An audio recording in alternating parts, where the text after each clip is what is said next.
ಪ್ರಜ್ವಲ್ಗೆ ಸಜಾಬಂದಿ ಸಂಖ್ಯೆಯನ್ನ ನೀಡಿದ್ದಾರೆ ಜೈಲ್ ಅಧಿಕಾರಿಗಳು.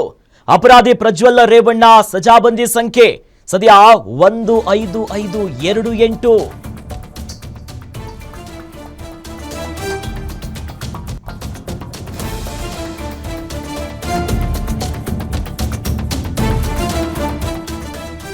ಜೈಲಾಧಿಕಾರಿಗಳು ಪ್ರಜ್ವಲ್ ರೇವಣ್ಣಗೆ ಅಪರಾಧಿ ಪ್ರಜ್ವಲ್ ರೇವಣ್ಣ ಅವರಿಗೆ ಸಜಾಬಂದಿ ಸಂಖ್ಯೆಯನ್ನ ಕೊಟ್ಟಿದ್ದಾರೆ.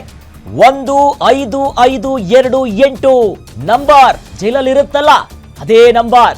ಅಪರಾಧಿಯ ಹಿಸ್ಟರಿಯನ್ನ ತಿಳಿದು ಶಿಕ್ಷಣವನ್ನ ಆಧರಿಸಿ ಪ್ರಜ್ವಲ್ಗೆ ಕೆಲಸವನ್ನ ಕೊಡಲಾಗುತ್ತೆ. ಜೈಲಿನಲ್ಲೇ ಕೆಲಸವನ್ನ ನೀಡಿದ್ದಾರೆ ಸೆಂಟ್ರಲ್ ಜೈಲ್ನ ಅಧಿಕಾರಿಗಳು. ಇಷ್ಟು ದಿನ ವಿಚಾರಣಾಧೀನ ಕೈದಿಯಾಗಿ ಜೈಲಿನಲ್ಲಿದ್ರು ಕಳೆದ 14 ತಿಂಗಳು. ನಿನ್ನೆ ಘನ ನ್ಯಾಯಾಲಯದಿಂದ ಜೀವಾವಧಿ ಶಿಕ್ಷೆಯನ್ನ ಪ್ರಕಟ ಮಾಡಲಾಗಿದೆ. ಆ ಸಂಬಂಧ ನಮ್ಗೆಲ್ಲ ಗೊತ್ತು, ಜೈಲಿಗೆ ಹೋದ ಮೇಲೆ ಅಲ್ಲಿಂದೇ ಆದಂತಹ ತಟ್ಟೆ ಲೋಟ ಎಲ್ಲ ಕೊಡ್ತಾರೆ, ಅವ್ರದ್ದೇ ಆದಂತ ಒಂದು ಸೆಲ್ ಇರಬೇಕು, ಜೊತೆಯಲ್ಲಿ ಸಜಾಬಂದಿ ಸಂಖ್ಯೆ ಕೊಡ್ತಾರಲ್ಲ, ನಾವು ನೋಡಿರ್ತೀವಿ, ಅವ್ರು ಹಾಕೊಂಡಿರೋ ಬಟ್ಟೆ ಮೇಲೆ ಒಂದು ನಂಬರ್ ಇರುತ್ತೆ.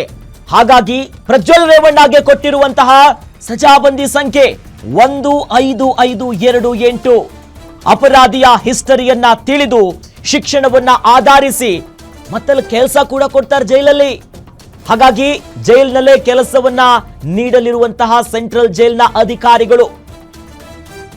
ಪ್ರಕರಣದ ದೋಷಿ ಈಗ ಅಪರಾಧಿ ಜೈಲಲ್ಲಿರಬೇಕು, ಜೀವಾವಧಿ ಶಿಕ್ಷೆ ಕೊಟ್ಟಿದ್ದಾರೆ.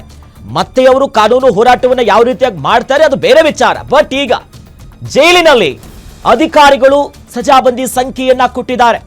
ಅವ್ರ ಹಿಸ್ಟ್ರಿ ಚೆಕ್ ಮಾಡ್ತಾರೆ, ಅವ್ರ ಶಿಕ್ಷಣವನ್ನ ಚೆಕ್ ಮಾಡ್ತಾರೆ. ಮತ್ತೊಂದು ಕಡೆಯಲ್ಲಿ ಜನಪ್ರತಿನಿಧಿ ಆಗಿದ್ರು, ಮಾಜಿ ಸಂಸದ, ಓದ್ಕೊಂಡಿದ್ರು, ಎಲ್ಲವನ್ನ ತಿಳಿದಿದ್ರು ಕೂಡ ಇಂಥದ್ದೊಂದು ಘನಘೋರ ದುರಂತ ಮಾಡಿ ಸಾಬೀತಾಗಿ ಅಪರಾಧಿ ಆಗಿದ್ದಾರೆ. ಹಾಗಾಗಿ ಜೈಲಿನಲ್ಲಿ ಎಲ್ಲ ದಿನ ಕಳಿಬೇಕಲ್ಲ, ಜೈಲು ವಾಸನೆ.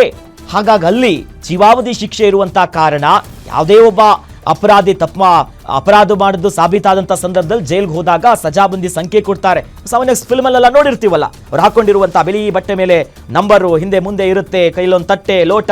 ಹಾಗಾಗಿ ಪ್ರಜ್ವಲ್ ರೇವಣ್ಣಗೂ ಕೂಡ ಯಾವಾಗ ನಿನ್ನೆ ಶಿಕ್ಷೆ ಪ್ರಕಟ ಆಗ್ತಿದ್ದಂತೆ ಮತ್ತೆ ಜೈಲುವಾಸ ಕಂಟಿನ್ಯೂ ಆಗಿತ್ತು. ಸದ್ಯ ಅಧಿಕಾರಿಗಳು ನಂಬರ್ ಕೊಟ್ಟಿದ್ದಾರೆ.